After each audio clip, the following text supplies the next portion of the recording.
90% आए हैं। देखना अगली बार ना तेरा नाम भी इस बोर्ड पर होगा, फिर तो पार्टी देगी ना। पार्टी? पहले ये बोर्ड देख मानसी, पिछले 10 साल में सबसे हाईएस्ट मार्क किसके हैं? श्याम भवी चौरसिया 99.34%, 2018-19। वाह यार, तुम दोनों बहनों तो स्कॉलर हो, और तेरी बड़ी बहन ना तुझसे भी आगे है। यही तो प्रॉब्लम है, पूरी लाइफ दीदी के अचीवमेंट्स में ना मेरे एफर्ट्स तो कहीं दिखाई नहीं देते। चल आओ। क्या बोल रही है तू? कुछ नहीं, वो तो मैं ऐसे ही, तुझे पता है क्यों नहीं, दीदी पीछे खड़ी है। वो तो माँ पापा का टेंशन था ना, इसलिए। तो क्यों इतनी टेंशन लेती है? These are just numbers। 5 साल बाद किसी को याद भी नहीं होगा कि तेरे कितने मार्क्स हैं। समझी? चले। ओए हीरोइन, क्या स्टडी करने आती है, बाल बढ़ाने आती है? विकास, तेरी गुंडागर्दी मुझ पे नहीं चलेगी, समझा? चल निकल।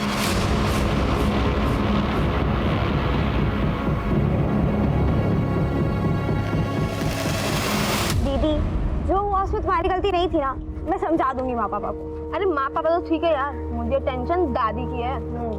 लेकिन इतना कुछ होने के बाद भी तुम इतनी नॉर्मल कैसे रह सकती हो? जो दादी के ताने झेल सकता है ना, वो कुछ भी झेल सकता है।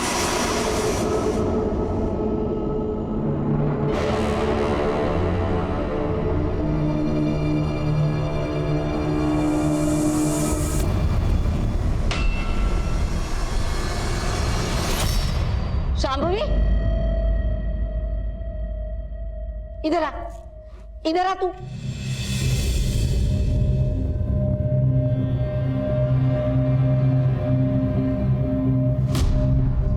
बाल काट के आ गई तू? हाँ, वो भी घर में किसी से पूछे बिना। राजीव, आरती, इधर आओ। क्या हुआ अम्मा? हाँ माँ। कितनी बार कहा है तुमसे, लड़की जात है, उसको थोड़ा मर्यादा में रखो। देखा, आज जाके बाल कटवा के आ गई। चल जा अपने कमरे में।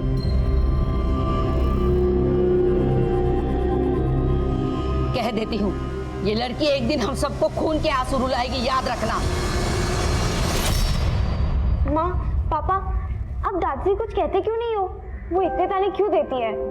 बेटा, दादी की बात को दिल पे नहीं लेती। कैसे ना लगाऊं पापा, अभी से स्कूल से आए हैं, उनको जो कहना होता कह देती, लेकिन अच्छे से खाना तो खा लेने देती। नहीं बॉबी, मुझे बिल्कुल भी भूख नहीं, मैं बाद में खाऊंगी। माँ, चमन चाचा का खाना दे दो, मैं उनको दे के आती हूँ। अच्छा ठीक है, चल। पर तुमने बाल क्यों कटवा लिए? बताना बताना तो बाद में बताऊंगी। बॉबी, तू चल रही मेरे साथ? नहीं दीदी, मेरे सर में बहुत दर्द हो रहा है, अब जाओ। चल आराम कर।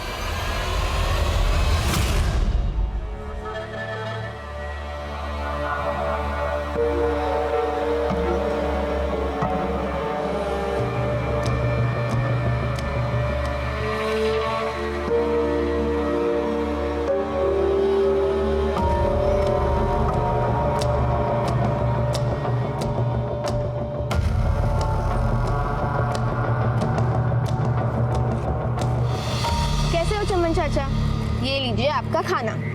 टिया रानी, कितने महीनों से खाना लाती हो, एक भी दिन ऐसा नहीं गया जिस दिन खाना ना लाई हो। भगवान खुश रखे तुम्हें। अच्छा चमन चाचा, मैं चलती हूँ, आप ख्याल रखें, ठीक है?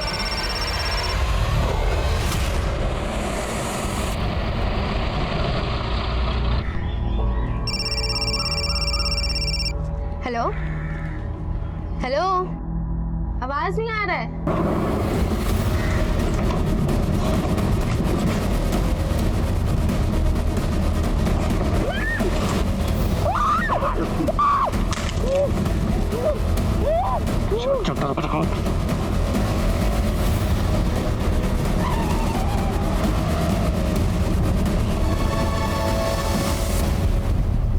बॉबी, जा दीदी को बुला के ला। दीदी, दीदी, वो आई नहीं अभी तक। मैं बाहर देख के आती हूँ।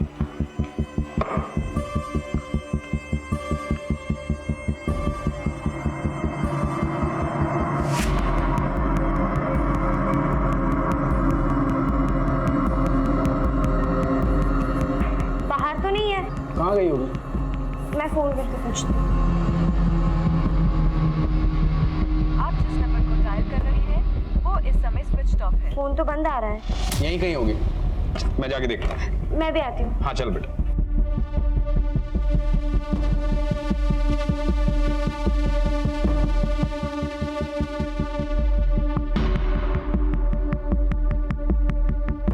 चमन, वो मेरी बेटी शांभवी आई थी क्या यहाँ? हाँ साहब, रोज की तरह खाना दिया, बढ़िया खाना था। किस तरफ गई हो?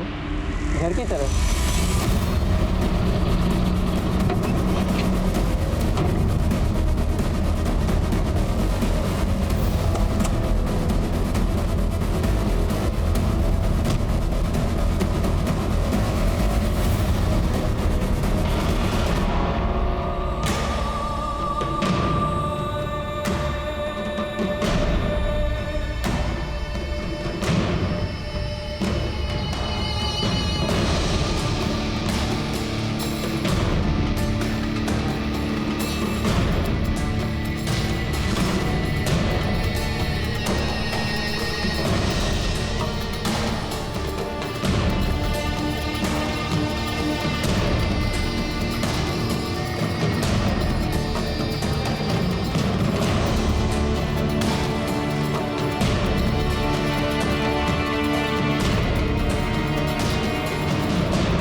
मिली शांभवी? बहुत जगह ढूंढा, कहीं नहीं मिली। हमें पुलिस में रिपोर्ट करवानी होगी। पागल हो गया है तू राजीव? इतनी छोटी सी बात के लिए पुलिस में जाएगा? कोई जरूरत नहीं है, यही कहीं गई होगी, अपने दोस्त के पास आ जाएगी। लेकिन माँ, कितनी बार कहा है तुमसे, लड़की जात है, काबू में रखो, पर मेरी बात सुनता कौन है? गई होगी कहीं पे मुंह फुलाकर।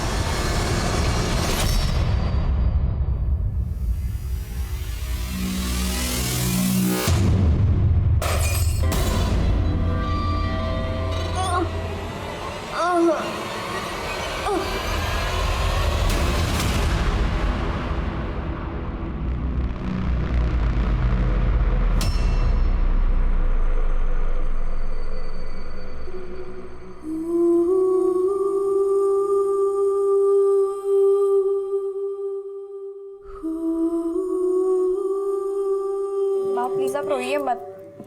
आप प्लीज पुलिस के पास जाइए ना। पता नहीं मेरी बच्ची कहाँ होगी, कैसी होगी, किस हाल में होगी। बड़े मजे में होगी तेरी बेटी। दिन दहाड़े दरवाजे से कोई नहीं उठा के लेके गया उसे। और हाँ, पहले ही बता देती हूँ, पुलिस में जाने की कोई जरूरत नहीं है, खामखा बदनामी होगी।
जी बोलिए। क्या ये राजीव चौरसिया का घर है? मैं ही राजीव चौरसिया हूँ।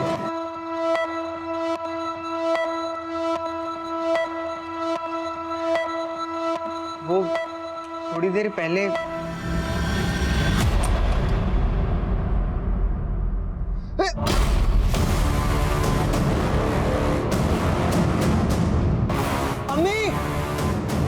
अम्मी हाय अल्लाह, कौन है ये लड़की? बेटा जल्दी चप्पल लेके आ। बेटा कौन है तू?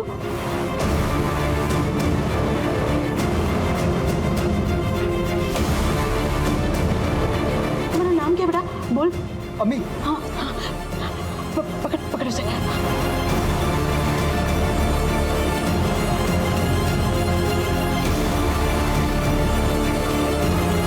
बोल बेटा, तुम्हारा नाम क्या है? तुम्हारे अबू का नाम क्या है बेटा? हाँ बोल बेटा।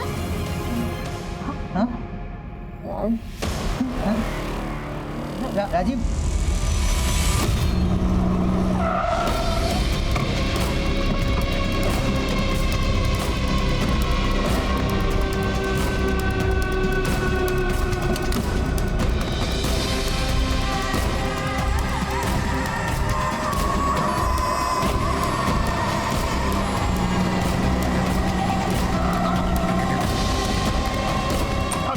आरती आरती आरती आरती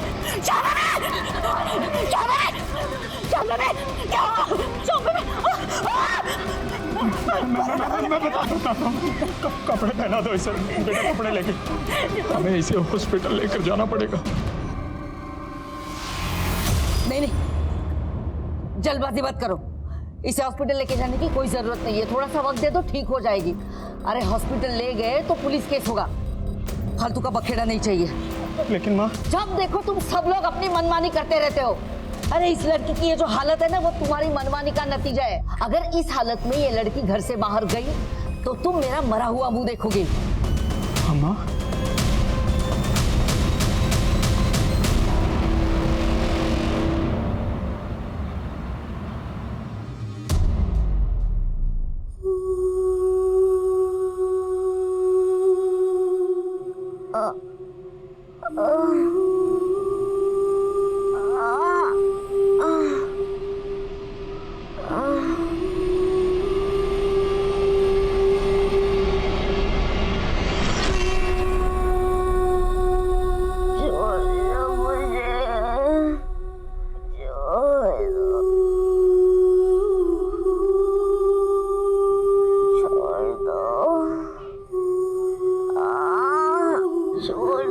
दीदी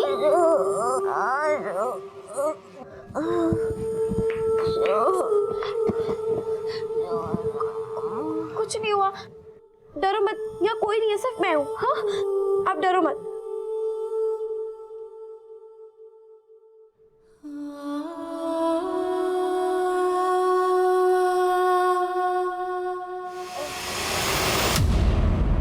दीदी दीदी दीदी दीदी आंखें खोलो। दीदी दीदी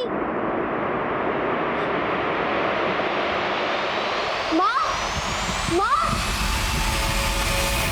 माँ, देखो कितना खून बह रहा है, देखो। शाम बेटा,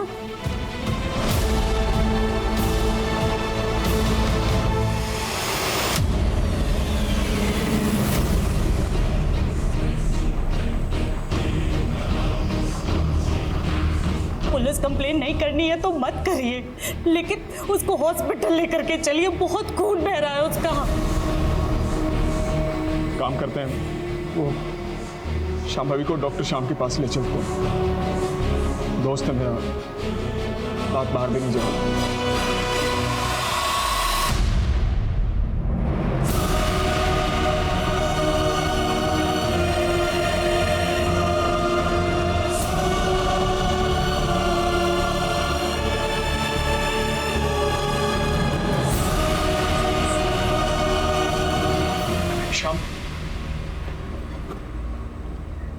राजीव शांभवी का गैंग रेप हुआ है।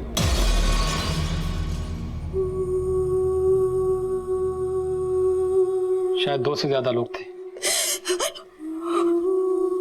बहुत तड़पाया गया उसे।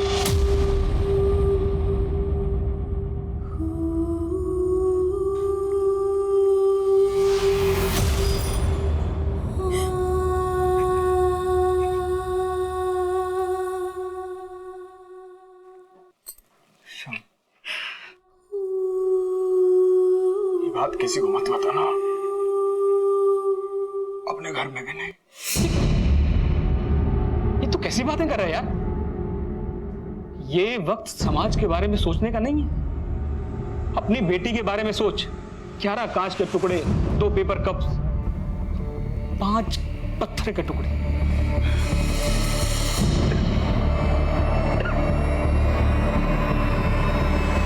राजीव, तू और मैं अंदाजा भी नहीं लगा सकते कि किस दर्द से गुजरी होगी वो बेचारी। मैंने अपने इतने सालों के करियर में ऐसी दरिंदगी, ऐसी हैवानियत नहीं देखी। राजीव, मैं एक डॉक्टर होने के साथ साथ तेरा दोस्त भी हूं। मेरी बात मान, पुलिस स्टेशन जा, रिपोर्ट लिखा और अपने बाप होने का फर्ज निभा। आप टेंशन मत लीजिए, एफआईआर तो हो जाएगा। बस अपनी बेटी को थाने ले आइए रिपोर्ट लिखाने के लिए। साहब, मेरी बेटी की हालत बहुत नाजुक है, वो यहाँ तक नहीं आ सकती। चलेगा। वैसे आपकी बेटी आपको मिली कहाँ से थी? हुमायूं नगर से एक औरत आबिदा और उसके बेटे ने मदद की। ठीक है, वो तो हम पता लगा ही लेंगे, लेकिन कुछ और डिटेल्स चाहिए होगी हमें। साहब, सब कुछ तो बता दिया आपको। हाँ हाँ, अभी तक जो आपने बताया अपने मन से बताया, लेकिन अभी जो हम सवाल पूछेंगे उसका जवाब दीजिए। अब आपने बताया कि आपकी बेटी परसों गायब हुई थी। जी। कमाल करते हैं राजीव साहब, पहले आना था ना रिपोर्ट लिखाने के लिए, इतना टाइम क्यों लगाया?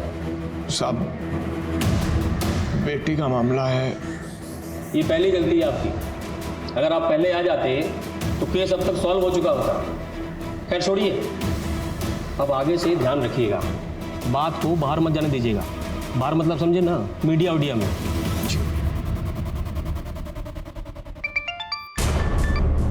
हाँ जी भैया बोलिए। Anshika, I need your help. बड़ी मुश्किल से शांभवी के परिवार वालों को पुलिस में कंप्लेन करने के लिए मनाया, लेकिन पुलिस शांभवी के बयान का इंतजार कर रही है। वो शांभवी इस हालत में है ही नहीं। इनफैक्ट उसकी हालत तो इतनी नाजुक है। अंशिका, मैं चाहता हूँ कि ये केस खुलकर सामने आए ताकि पुलिस पर प्रेशर बने। भैया आप बिल्कुल फिक्र मत कीजिए, हम आपके और शांभवी के साथ हैं। Thank you Anshika. इटावा में हुए ब्रूटली गैंग रेप को 3 दिन बीत चुके हैं, लेकिन पुलिस प्रशासन अभी तक हाथ पे हाथ धरे बैठी। पुलिस ने अभी तक उस जगह का भी पता नहीं लगाया है जहां पर विक्टिम के साथ ये घिनौना अपराध हुआ। पुलिस के इस निष्क्रियता और दमन के खिलाफ हम आवाज उठाएंगे। मीडिया के दबाव और पुलिस के आक्रोश से पुलिस प्रशासन में खलबली मच गई। इंस्पेक्टर को इस केस से हटा दिया गया और एक स्पेशल इन्वेस्टिगेटिंग टीम का गठन किया गया, जिसकी कमान शहर के एसपी आदिल खान ने खुद संभाला। आदिल खान के लिए चुनौती कड़ी थी। शहर में तनाव का माहौल था और लोगों में पुलिस के लिए अविश्वास बढ़ रहा था। शांभवी को न्याय दिलाकर लोगों के मन में पुलिस के लिए एक बार फिर से विश्वास पैदा करना ही आदिल खान का मकसद था।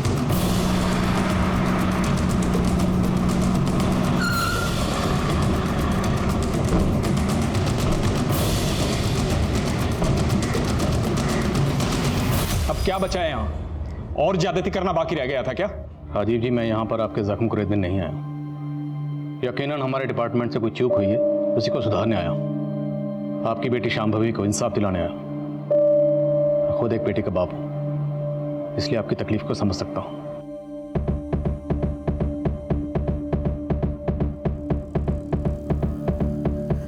आइए सर।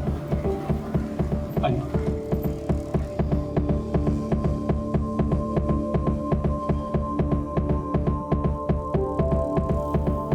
शांभवी बेटा, एसपी साहब आए हैं, तुमसे बात करना चाहते हैं।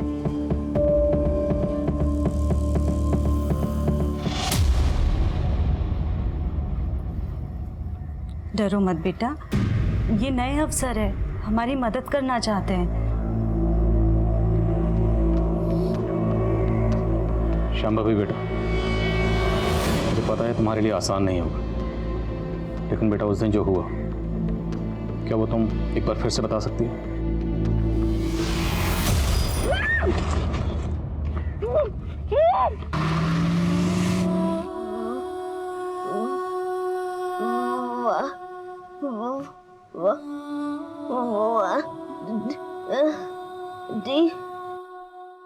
व्हाइट वैन में।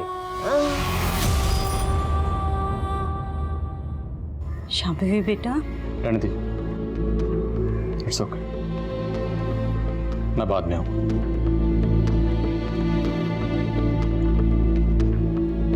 राजीव जी, जिस दिन ये हादसा हुआ उस दिन क्या हुआ था?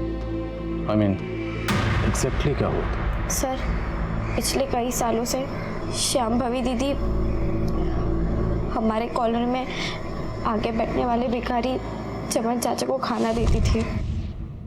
हर रोज की तरह उस दिन भी वो खाना देने गई थी। हम सब दीदी का इंतजार कर रहे थे, लेकिन वो लौटी ही नहीं।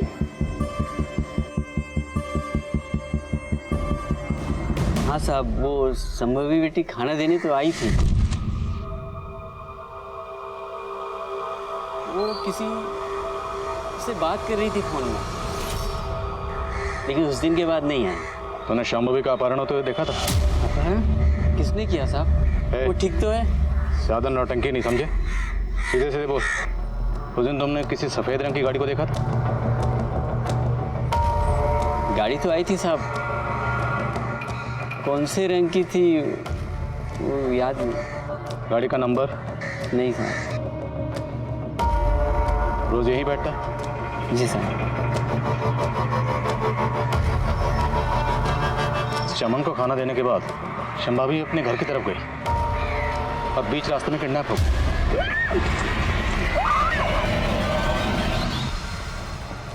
जहाँ पे चमन बैठता है शांभवी का घर ज़्यादा दूर नहीं, तो मुमकिन है इसने सब कुछ देखा हो, लेकिन शायद छुपा रहा है।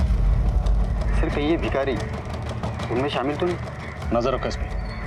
और इसके मुताबिक शांभवी जब अपने घर की तरफ जा रही थी तब वो किसी से फ़ोन पर बात कर रही थी। शांभवी की कॉलिंग पर्सन निकला? जी सर, शांभवी उस वक्त उसकी क्लासमेट क्षमा से बात कर रही थी। क्षमा? सर, कॉल तो कनेक्ट हुआ था, लेकिन हमारी बात नहीं हो पाई थी। लेकिन मुझे याद है जिस दिन ये सब कुछ हुआ था, स्कूल में बहुत बवाल हुआ था। यह स्टडी करने आती है, बाल बढ़ाने आती है? आइंदा से ये बाल बढ़ाए ना तो याद रखना। विकास, तेरी गुंडागर्दी मुझ पे नहीं चलेगी, समझा? चल निकल, चलो जाने दो, चलो चलो चलो।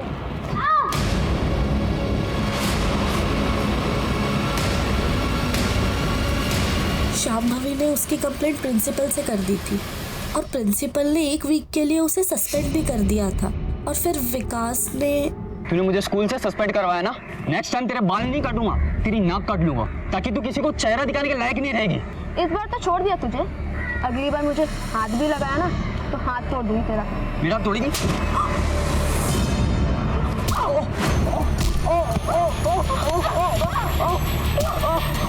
सामने भी बिना अच्छा नहीं किया, इस चोट का बदला लेना हुआ तुझे। तेरा नक्शा नहीं बिगाड़ा ना तो मेरा नाम विकास खरे नहीं।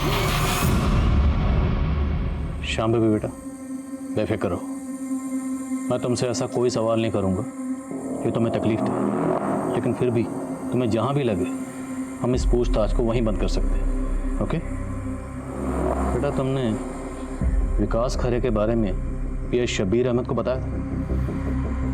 सर, विकास ने धमकी दी थी, लेकिन तब लगा नहीं था कि वो ऐसा भी कुछ कर सकता है। लेकिन कुछ दिन पहले जब उसका मैसेज आया... मैसेज?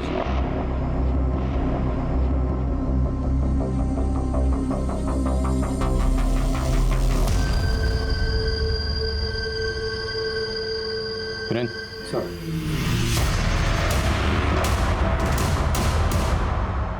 शांभवी बेटा, क्या अब तो मुझे बताओगे कि उस दिन तुम्हारे साथ क्या हुआ था?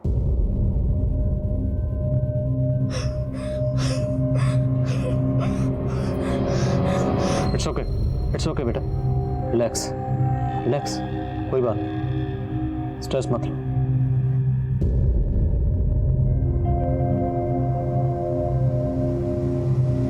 अच्छे लोग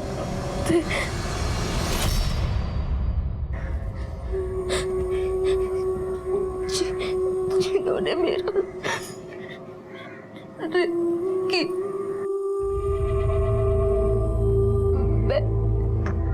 चिल्लाती रही।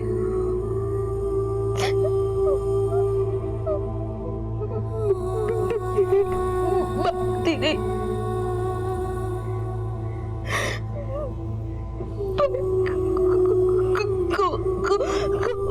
कोई नहीं रुका।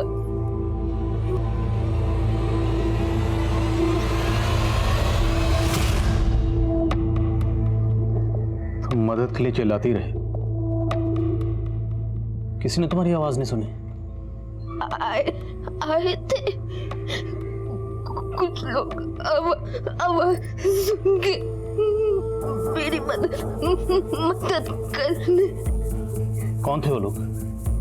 अच्छे लोग, बहुत अच्छे लोग थे। मदद कर आए थे। मदद कर अच्छे लोग।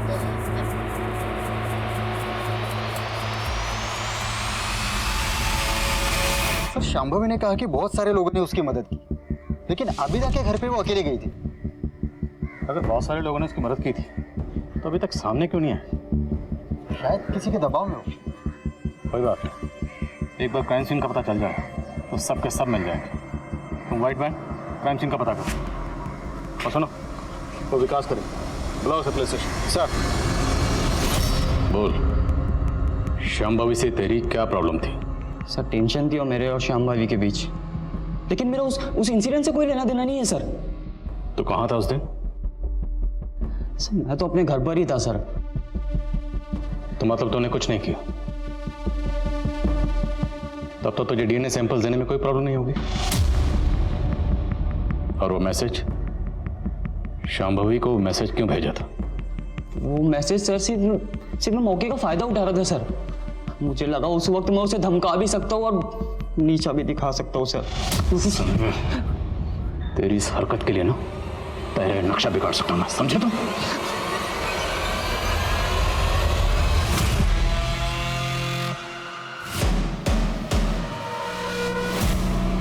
सर ये हुमायूं नगर का सीसीटीवी फुटेज है। इसमें एग्जैक्टली उसी मॉडल की व्हाइट वैन दिख रही है जिसका जिक्र शांभवी ने किया था। ये वैन 3:32 पर निकलती है और 7:35 पर रिटर्न आई। पता चला ये वैन किसकी है? नहीं सर, नंबर प्लेट क्लियर नहीं है। पता करो शहर में किस किस के पास इस मॉडल की सफेद वैन, एक से पूछताछ करो। एक और बात सर, ये एरिया आबिदा के घर से ज्यादा दूर नहीं है। तो पक्का क्राइम सीन भी आबिदा के घर के आसपास ही।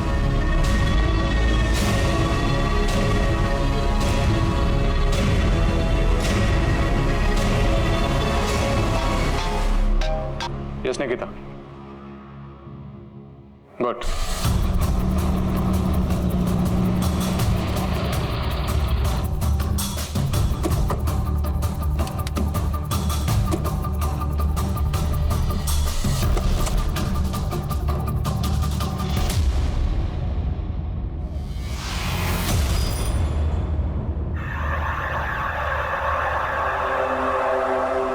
लगता है शांभवी के साथ घटना यहीं घटी।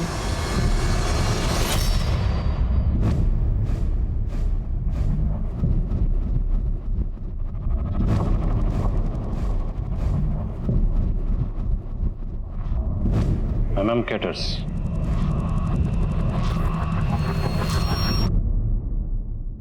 सर विक्टिम के शरीर से कांच के टुकड़े मिले और यहाँ भी इतने कांच के टुकड़े बिखरे हुए हैं।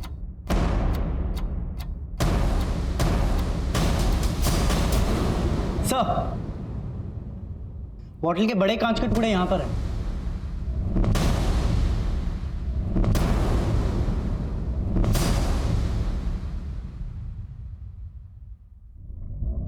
आबिदा का घर यहाँ से 300 मीटर की दूरी पर होगा। शांभवी यहाँ से रेंगते हुए वहां गई हो। शांभवी ने बताया कि कुछ लोग उसकी मदद के लिए आए थे। इस कांच की बॉटल से उसको जख्मी किया गया।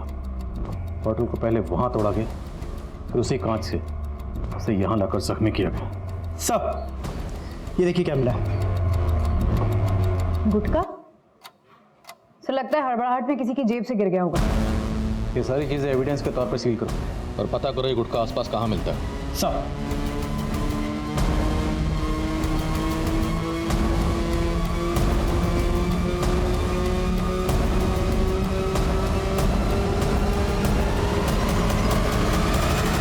बलात्कार सिर्फ पीड़िता के शरीर को ही नहीं बल्कि मानसिक अवस्था को भी हानि पहुंचाता है। शरीर के घाव तो शायद वक्त के साथ भर जाएं, लेकिन मन पर लगे घाव बहुत तकलीफदेह होते हैं। शांभवी भी इसी मानसिक यातना से जूझ रही थी।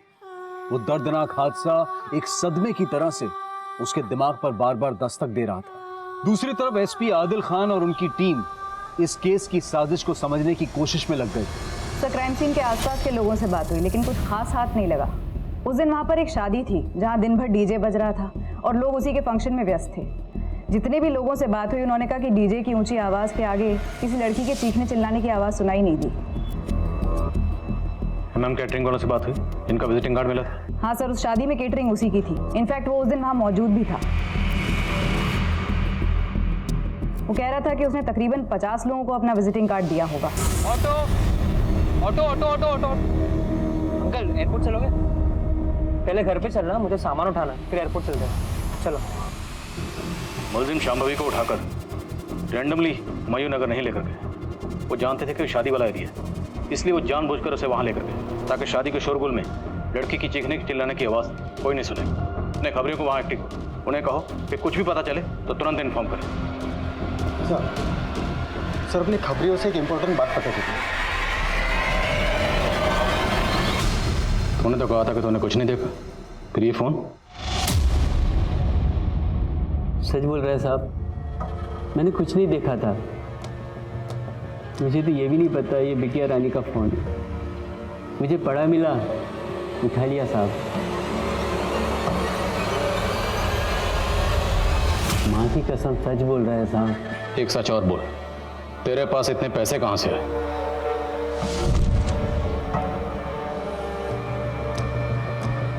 वो साहब, मेरी एक झुग्गी है, वो किराए पे चढ़ाया है। ये सब पैसा किराए का है साहब।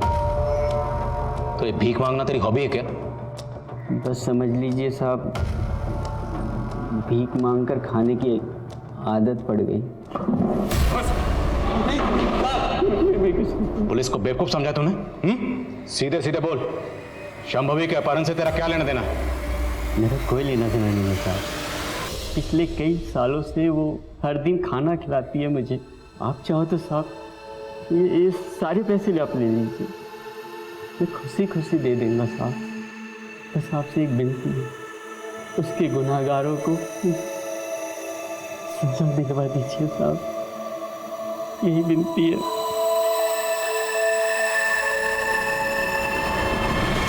ये सब मेरी गलती है।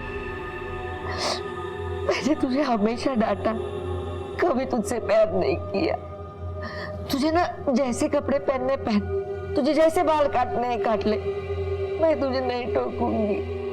बस तू ठीक हो जा। अब पछताने से क्या फायदा अम्मा? आप यहाँ से चली जाइए, चली जाइए आप।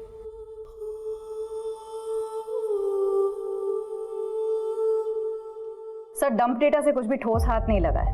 उस एरिया में कई टावर्स होने की वजह से हमें ऐसे बहुत सारे नंबर्स मिले जो उस दिन वहां मौजूद थे, लेकिन विकास खरे का फोन उस एरिया में एक्टिव नहीं था। हो सकता है वो अपना फोन घर पे छोड़ के गया। फॉरेंसिक से कोई अपडेट? जी सर, क्राइम सीन से मिले बॉटल के टुकड़े और विक्टिम के बॉडी से मिले कांच के टुकड़े मैच हो गए। फॉरेंसिक ने क्राइम सीन से जो कपड़े उठाए थे उससे भी डीएनए एक्सट्रैक्ट कर लिया है। नेक्स्ट वीक तक ये रिपोर्ट भी आ जाएगी कि विक्टिम की बॉडी से मिले डीएनए और कपड़ों से मिले डीएनए मैच होते हैं या नहीं। अगर हम अपनी तहकीकात का रुख उल्टा कर दें तो? मतलब sir? I mean other way round. अभी तक हम विक्टिम से बाकी लोगों के डॉट्स जोड़ रहे हैं। अगर हम इसका उल्टा करें, डंप डाटा में जितने भी लोगों के नंबर मिले हैं उनके प्रोफाइल चेक करें, उसमें ये चेक करें कि उनमें से वो लोग कौन हैं जिनका विक्टिम शांभवी से कोई ना कोई कनेक्शन है। चांस लेकर देख सकते हैं सर। एमएम कैटर से कोई अपडेट? हाँ सर, 7 ऐसे लोगों को पता चला है जो उस दिन शादी में वहाँ मौजूद थे और जिन्होंने एमएम केटरर्स को बाद में कांटेक्ट किया अपने यहाँ किसी फंक्शन के लिए। नजर रखो, कुछ भी अटपटा लगे उठा लो। सर सर, गुटके से कुछ ज़्यादा पता नहीं चला, लेकिन अपने खबरियों ने बताया कि जिस कार का यूज रेप केस में हुआ था वैसी ही कार का पता चला है।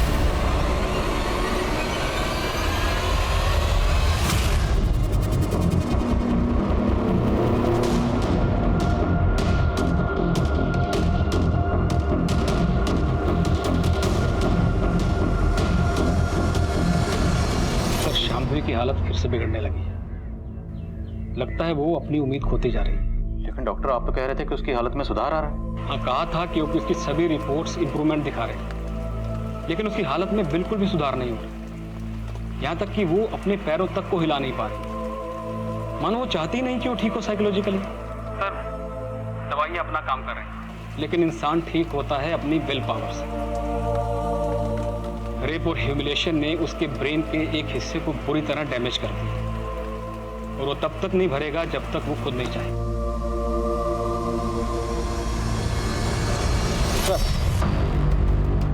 सर, स्वाइट कार की डिटेल्स आरटीओ से आ गई है। वो कार पहले फैज शेख नाम पे रजिस्टर्ड थी, लेकिन फैज अभी दुबई चला गया। क्राइम में जिसकी गाड़ी इस्तेमाल हुई वो हमारे हाथ से निकल गई। सर, और एक बात पता चली, फैज के दुबई जाने के बाद उसी एरिया का और एक आदमी अकरम बेग, उसने भी दुबई के वीज़ा के लिए अप्लाई किया था। सर, खबरियों ने बताया कि 1 महीने पहले तक उसका दुबई जाने का कोई प्लान नहीं था और ना उसके पास पैसे थे। मुझे शक हुआ तो मैंने क्राइम सीन के डम डाटा में उन दोनों का नंबर चेक किया। ये अकरम और फैज दोनों मौजूद थे वहाँ पर? हाँ सर। उठाओ इस अकरम को। सर,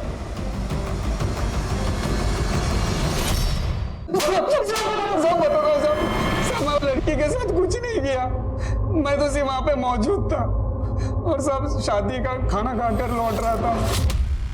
क्या कर रहे हो? हाँ, क्या रुक, क्या हो रहा है? हाँ, क्या हो रहा है? डरो मत दोस्त है। अरे अकरम, सबसे मजे ले रहे, तू भी ले ले। मुंह बंद रखना है। क्या अभी?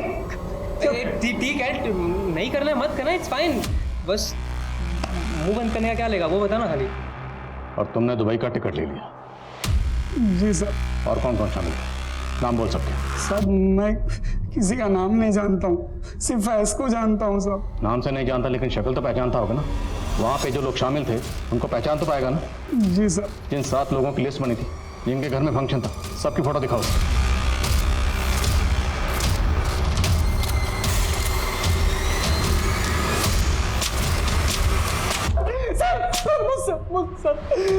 सर, मुझसे बहुत बड़ी गलती हो गई सर। मैं सच बोल रहा हूँ सर। मैं उस लड़की को जानता भी नहीं था सर। मैं अपने फोन से बात करते हुए वहां से जा रहा था, तभी मैंने एक लड़की की चीख अंदर गया तो देखा कि कुछ लोग उसका रेप कर रहे थे।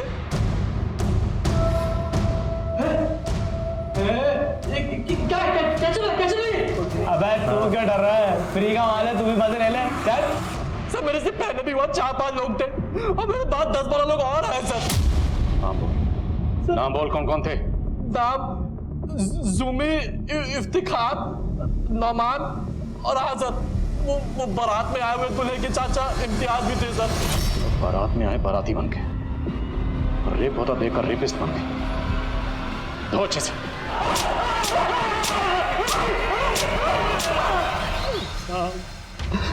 मेरी बीवी को गुजरे हुए 6 साल हो गए साहब।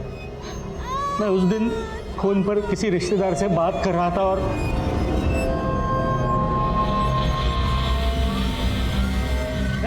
हेलो नो, क्या हो रहा है? हाँ, शांत शांत हो जाओ। ये लड़की कौन है? हाँ, क्या कर रहे हो तुम लोग इसके साथ? चाचा, हल्ला क्यों मचा रहे हो आप? ये लड़की अपनी मर्जी से आई है चाचा, आई है कि नहीं? आपको जो करना कर लो ना। देखो चाचा, आप ना खाली अपना मुंह बंद रखो। लड़के को किडनैप किसने किया था? साहब, हमको नहीं पता साहब। हम लोग तो वहाँ लड़की की चीख सुनकर ही पहुंचे थे साहब।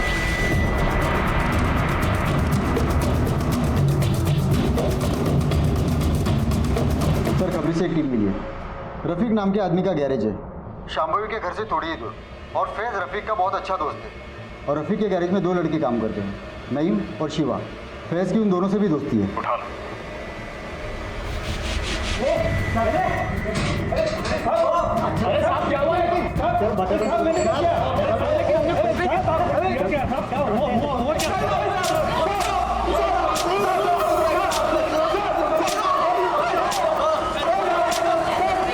तुम लोगों की सारी पोल खुल चुकी है। अगर सच नहीं बोलोगे ना तो हड्डियों के जोड़ भी खोल देंगे। बोलो, तुम लोगों ने फैज के साथ मिलकर एक घिनौनी हरकत क्यों की? बताता हूँ साहब, हमने उठाया था उसे। नईम, फैज और रफीक सब साथ ही साथ। शांभवी के साथ तुम लोगों की क्या दुश्मनी थी? सब बहुत शौक था उस लौंडिया को लौंडा बनने का। बहुत गुरूर था उसको अपनी खूबसूरती पर और दिमाग पर। और रफीक भाई, इन लौंडियों के बाप को कुछ ज्यादा ही चर्बी चढ़ रही है। ऐसा पानी फेरेंगे कि इनके बाप की चर्बी भी पिघल जाएगी। देखो कैसे घूर रही, देखो लगता बताना ही पड़ेगा। हाँ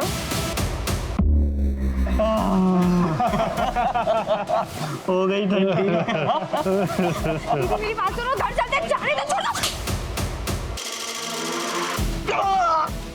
ना मर्दानगी दिखाने का इतना ही शौक है ना तुझे, तो ऐसी जगह जाके दिखा कि तेरी अम्मी और बहन भी देख सके, समझा? लेकिन उसने लौंडिया पने की सारी हदें पार करती थी। हमारे दोस्त रफीक को हमारी दुकान पे थप्पड़ मार के साथ सबके सामने सरिया बेइज्जती कर दी हमारी। देसी लड़की दिन दहाड़े थप्पड़ मार गई, नामर्द बोल गई,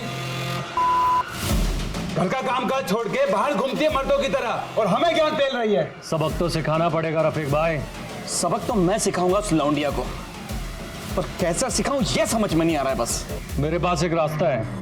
अपने फैज के पास गाड़ी है ना, और अपने को गाड़ी मिल जाए ना तो अपना काम हो जाएगा।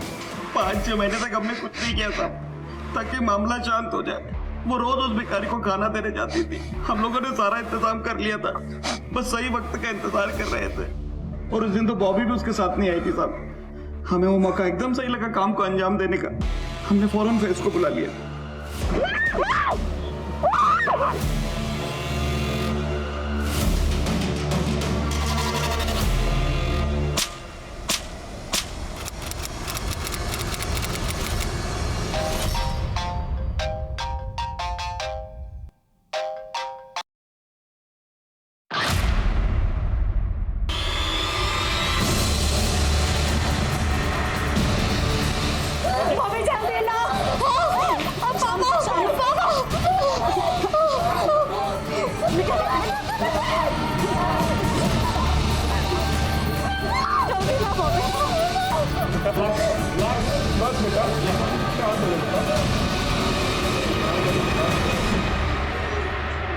शांभवी, शांभवी बेटा,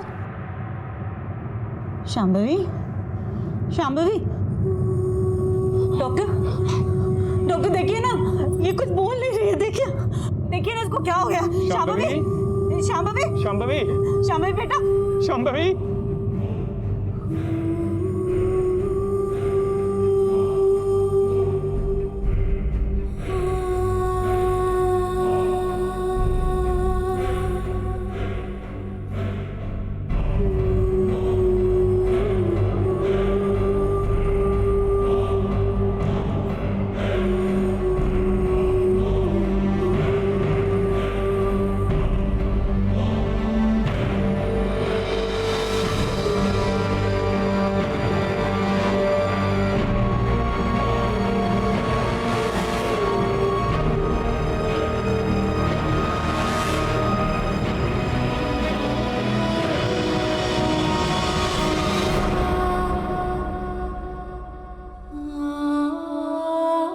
पॉलिटिकल डिप्लोमेसी के तहत पुलिस दुबई जाकर बैठे फैज शेख को इंडिया लाने में कामयाब हो गई। शांभवी के सभी गुनहगार इस वक्त सलाखों के पीछे हैं, लेकिन अफसोस इस बात का है कि ये दिन देखना शांभवी के नसीब में नहीं था। शांभवी एक बहुत ही होनहार और साहसी लड़की थी। एक उज्जवल भविष्य उसके सामने था, लेकिन कुछ लड़कों की भद्दी सोच और हैवानियत ने उसकी जिंदगी तबाह कर दी। लड़कियों के साथ छेड़छाड़ की घटनाओं के बारे में हम अक्सर अखबारों में पढ़ते रहते हैं, और शायद यही कारण है कि हम इस समस्या को एक आम समस्या मानने लगे हैं, जबकि सच्चाई ये है कि ये घटनाएं हमारे समाज के चरित्र को दिखाती हैं। कॉलेज जाने वाली लड़की हो या फिर काम करने वाली महिला, हर औरत को कभी ना कभी इस समस्या का सामना करना ही पड़ता है। कुछ महिलाएं तो छेड़छाड़ करने वालों को मुंह तोड़ जवाब देती हैं और डटकर उनका मुकाबला करती हैं, पर ज्यादातर महिलाएं चुप रहना ही बेहतर समझती हैं। लेकिन चुप्पी समझदारी नहीं है। ऐसा करने से इन घटनाओं को और बढ़ावा मिलता है। इस समस्या से निपटने के लिए यह बेहद जरूरी है कि हम ईव टीजिंग के खिलाफ जीरो टॉलरेंस पॉलिसी अपनाएं, और साथ ही साथ छेड़छाड़ करने वालों के खिलाफ पुलिस को भी सख्त रवैया अपनाना होगा, तभी महिलाओं के लिए एक सुरक्षित माहौल बन पाएगा। इसी विचार के साथ अब मैं अनूप सोनी आपसे विदा लेता हूं। फिर मुलाकात होगी क्राइम पेट्रोल सतर्क में एक और नए केस के साथ। तब तक अपना ख्याल रखें, सतर्क रहें, सुरक्षित रहें।